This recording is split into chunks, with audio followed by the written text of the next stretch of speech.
একদিন হজরত মরিয়ম আলাইহিসসালাম তার পুত্র হজরত ঈসা আলাইহিসসালামকে ডেকে বললেন, বাবা, আমার কিছু ফল খেতে ইচ্ছে করছে, তুমি যাও আমার জন্য কিছু ফল নিয়ে আসো। সেই সময় হজরত ঈসা আলাইহিসসালাম এবং তার মা হজরত মরিয়ম আলাইহিসসালাম মরুভূমির মাঝে একটি নির্জন কুটিরে একাকী বসবাস করতেন, তাদের আশেপাশে কোনো ঘরবাড়ি ছিল না।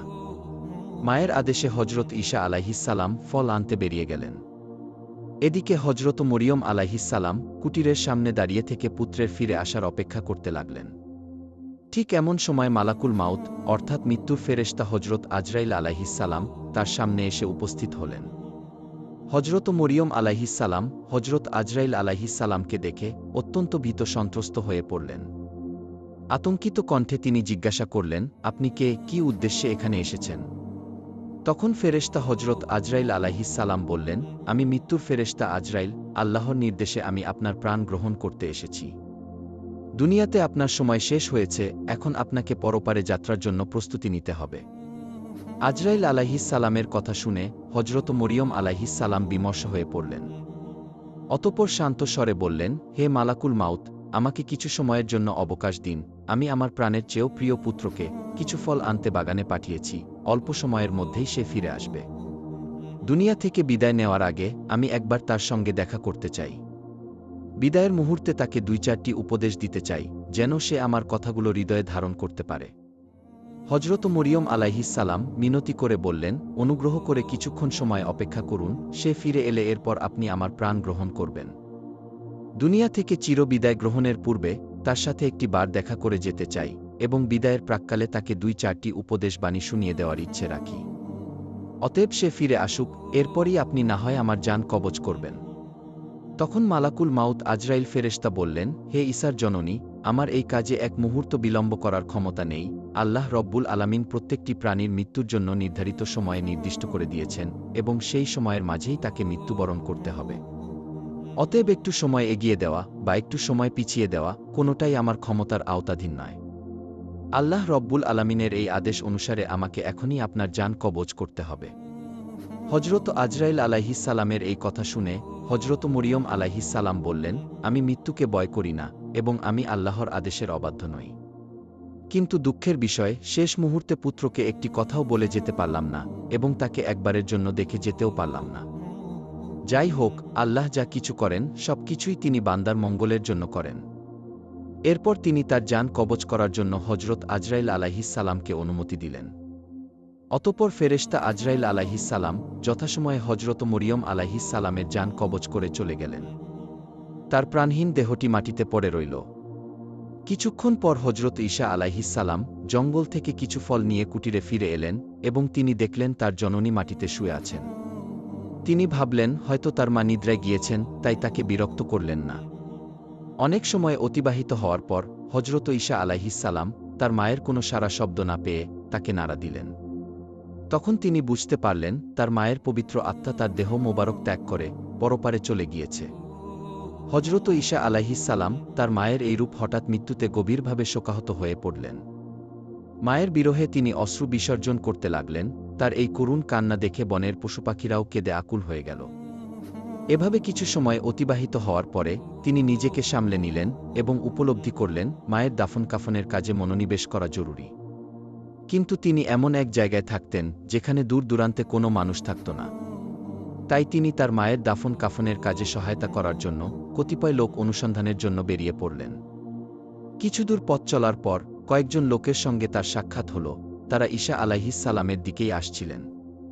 তিনি তাদের কাছে তার মায়ের মৃত্যুর সংবাদ জানালেন এবং অনুরোধ করলেন, আমার মায়ের দাফন কাফনের কাজে আমাকে একটু সাহায্য করুন। তারা হজরত ঈসা আলাইহিসসালামের কথা শুনে বললেন, হে আল্লাহর নবী, আমরা মূলত মানুষ নই, আমরা আল্লাহর মনোনীত ফেরেশতা। আমরা আপনার মায়ের দাফন কাফনের কাজে অংশগ্রহণ করার জন্য বেহেশত থেকে এসেছি। আমরা আপনার মা হজরত মরিয়ম আলাইহিসসালামের দাফন কাফনের উপযোগী কাপড়, সুগন্ধি এবং আনুষঙ্গিক জিনিসপত্র সঙ্গে নিয়ে এসেছি। অতঃপর হজরত ঈসা আলাইহিসসালাম ফেরেশতাদেরকে নিয়ে তার মায়ের দাফন কাফনের কার্য সম্পন্ন করলেন। মায়ের ইন্তেকালের কিছুদিন পর হজরত ঈসা আলাইহিসসালাম বায়তুল মোকাদ্দাসে ফিরে আসেন। সেখানে কিছুদিন অতিবাহিত হওয়ার পর আল্লাহ রব্বুল আলামিন তার প্রতি ওহী নাজিল করলেন এবং তাকে নতুন শরিয়াত এবং ইনজিল কিতাব দান করলেন। এরপর আল্লাহ রব্বুল আলামিন তাকে আদেশ করলেন, হে ঈসা, তুমি তোমার এই নতুন শরিয়াত এবং ইনজিল কিতাব অনুযায়ী মানুষকে দ্বীনের পথে আহ্বান করতে থাকো। আল্লাহ রব্বুল আলামিনের আদেশ মোতাবেক একদিন হজরত ঈসা আলাইহিসসালাম একটি জনসমাবেশে উপস্থিত হয়ে বললেন, হে আল্লাহ তাআলার বান্দারা, পূর্ববর্তী বিধান অনুসারে আমার নিকটে নতুন কিতাব এবং শরিয়াত নাজিল হয়েছে। অতএব এখন থেকে তোমরা পুরাতন কিতাবের বিধান বর্জন করে নতুন কিতাবের হুকুম অনুযায়ী জীবন যাপন করার অঙ্গীকার গ্রহণ করো।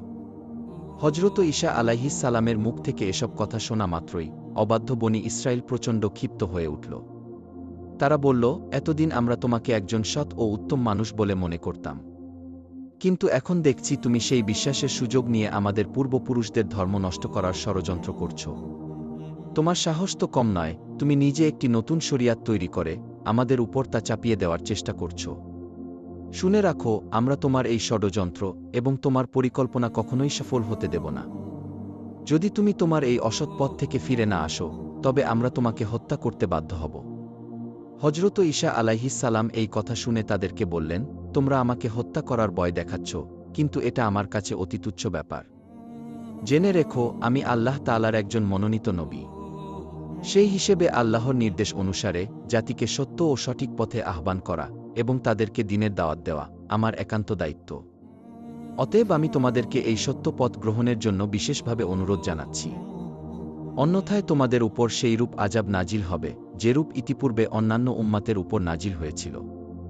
অতঃপর নবীর এই নতুন শরিয়াতের কথা প্রচার হওয়ার সাথে সাথে বনী ইসরায়েলদের মাঝে বিভিন্ন ধরনের আলোচনা এবং সমালোচনা শুরু হল। কিছু অবাধ্য লোক নবীর বিরোধিতায় মেতে উঠল, আবার কিছু লোক হজরত ঈসা আলাইহিসসালামের নিকটে এসে কালিমা পড়ে ইসলাম ধর্ম গ্রহণ করল। নবী তার অনুসারীদের সামনে অসংখ্য মোজেজা প্রদর্শন করলেন। তার দেখানো মোজেজাগুলোর মধ্যে অন্যতম ছিল মৃত ব্যক্তিকে জীবিত করা, জন্মগত অন্ধকে সুস্থ করে তোলা, কুষ্ঠ রোগীকে আরোগ্য দান করা এবং মাটি দিয়ে পাখি তৈরি করে তাতে প্রাণ সঞ্চার করা। নবীর এইসব আশ্চর্যজনক নিদর্শন দেখে বহু মানুষ সত্যের পথে ফিরে এল। তবে যারা একগুঁয়ে এবং দুর্ভাগা ছিল, তারা এত সব স্পষ্ট প্রমাণ দেখেও নবীর বিরোধিতায় লিপ্ত রইল। যখন নবীর বিরোধী বনী ইসরায়েল হজরত ঈসা আলাইহিসসালামকে হত্যার ষড়যন্ত্র করতে লাগল, তখন তার অনুসারী মুসলিমগণ তাদের সতর্ক করে বললেন, তোমরা ইতিপূর্বে হজরত জাকারিয়া এবং হজরত ইয়াহিয়া আলাইহিসসালামকে হত্যা করেছ, আর এখন তোমরা হজরত ঈসা আলাইহিসসালামকে হত্যা করতে চাইছ। এটা জাতির জন্য একটি ভয়ানক এবং বিপজ্জনক তৎপরতা। তোমরা এই তৎপরতা ও ষড়যন্ত্র থেকে ফিরে আসো। হজরত ঈসা আলাইহিসসালাম অবশ্যই আল্লাহর একজন খাস নবী। তিনি তোমাদের সামনে যে সকল মোজেজা প্রদর্শন করেছেন সেগুলো তার নবী হওয়ার প্রমাণের জন্য যথেষ্ট। অপর একদিন হজরত ঈসা আলাইহিসসালাম একটি জনসমাবেশে উপস্থিত হয়ে বললেন, হে আল্লাহর বান্দারা, আল্লাহ তাআলা হজরত মুসা আলাইহিসসালামকে শনিবার দিন ইবাদাতের জন্য নির্দিষ্ট করে দিয়েছিলেন, আর তিনি আমাকে দিয়েছেন রবিবারের দিন। অতএব রবিবারের দিন তোমরা সকল কাজকর্ম ও ব্যবসা বাণিজ্য পরিত্যাগ করে একমাত্র আল্লাহ রব্বুল আলামিনের ইবাদত করবে। এই দিনে তোমরা আল্লাহ তাআলার কিতাব তিলাওয়াত করবে, মানুষকে সৎ কাজের আদেশ দেবে এবং মন্দ কাজ থেকে ফিরিয়ে রাখবে। কোনরূপ পার্থিব কাজে মনোনিবেশ করা যাবে না।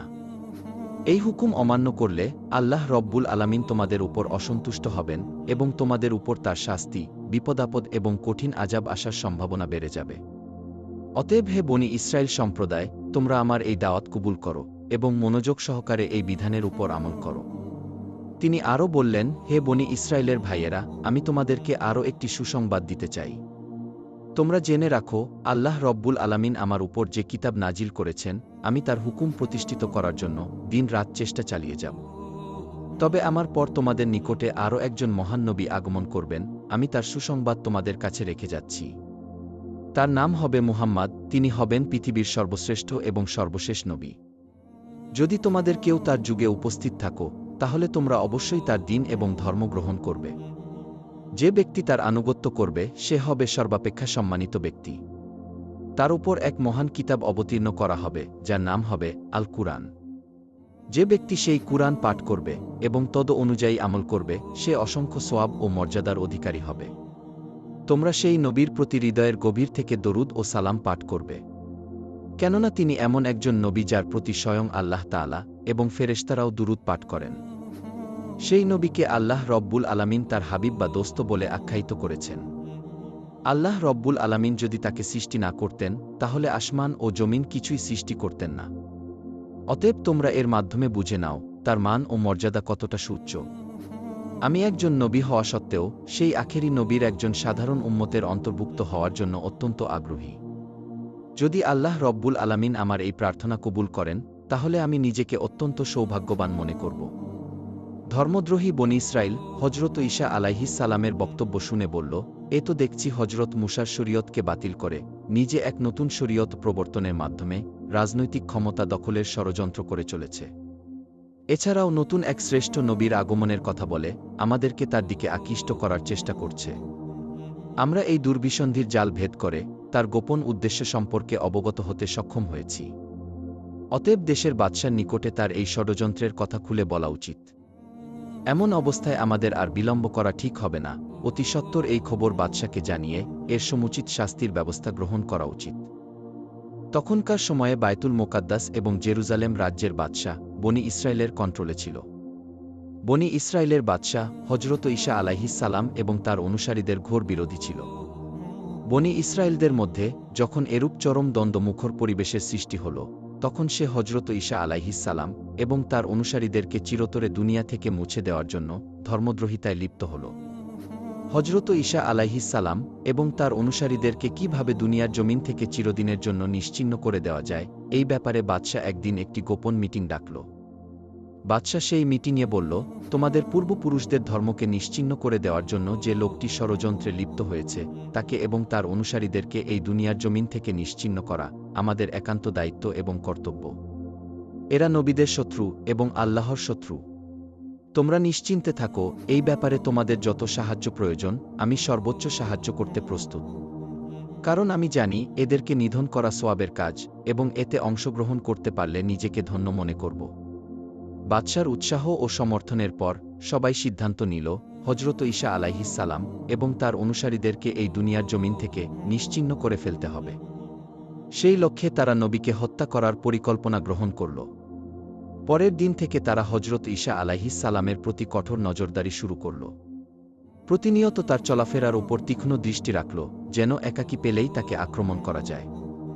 ধর্মদ্রোহীরা পালাক্রমে পাহারা দিতে লাগল এবং নবীকে একা পাওয়ার সুযোগ খুঁজতে লাগল। হজরত ঈসা আলাইহিস সালামের অনুসারীরা যখন লক্ষ্য করলেন বনি ইসরায়েল তাকে হত্যা করার জন্য উঠে পড়ে লেগেছে, তখন তারা নবীর নিরাপত্তার দায়িত্ব গ্রহণ করলেন। ফলে শত্রুরা তাকে একাকী পাওয়ার কোনো সুযোগ পেল না। অবশেষে অবাধ্য বনি ইসরায়েল সিদ্ধান্ত নিল নবীর সঙ্গে সঙ্গে তার অনুসারীদেরও হত্যা করতে হবে।